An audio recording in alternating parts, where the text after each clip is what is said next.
Angka indikator penanganan COVID-19 menunjukkan bahwa situasi pandemi di Indonesia terus menunjukkan perbaikan. Namun hal tersebut tidak membuat pemerintah mengurangi kewaspadaan dan upaya pengendalian pandemi di tanah air.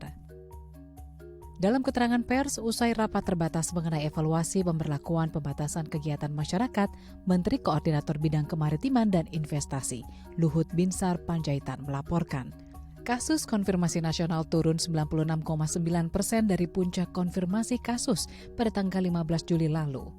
Sejalan dengan penurunan kasus konfirmasi tersebut, positivity rate atau rasio jumlah orang positif dengan total jumlah tes COVID-19 di Indonesia juga semakin membaik. Pada pekan ini, positivity rate di wilayah Jawa Bali berada di bawah 2%. Meskipun kasus COVID-19 makin terkendali, pemerintah tetap menggencarkan upaya 3T, yaitu testing, tracing, dan treatment sebagai bagian dari strategi jangka panjang dalam menghadapi COVID-19.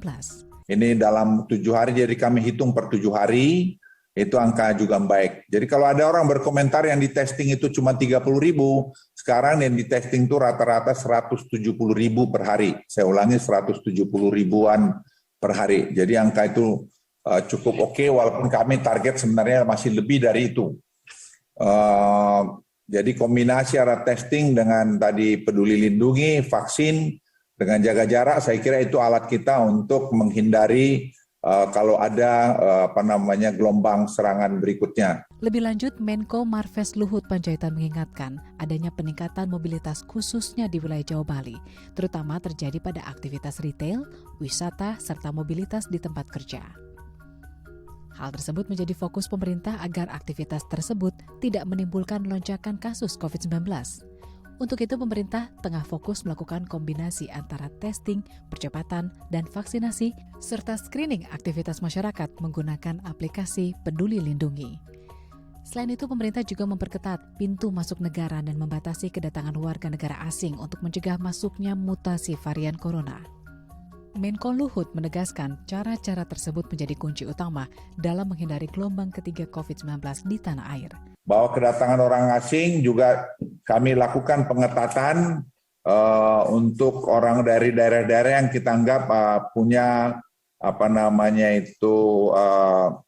cenderungan tinggi atau level 4 istilah kita. Terdapat beberapa negara seperti Amerika Serikat dan Turki itu juga dalam kategori cukup tinggi. Namun proses karantina yang selama ini 8 hari tetap kita lakukan itu karena dari hasil dari epidemiolog itu 2 hari sudah kelihatan reaksi kalau dia kena untuk varian Delta ini. Jadi kita masih cukup oke mengenai itu.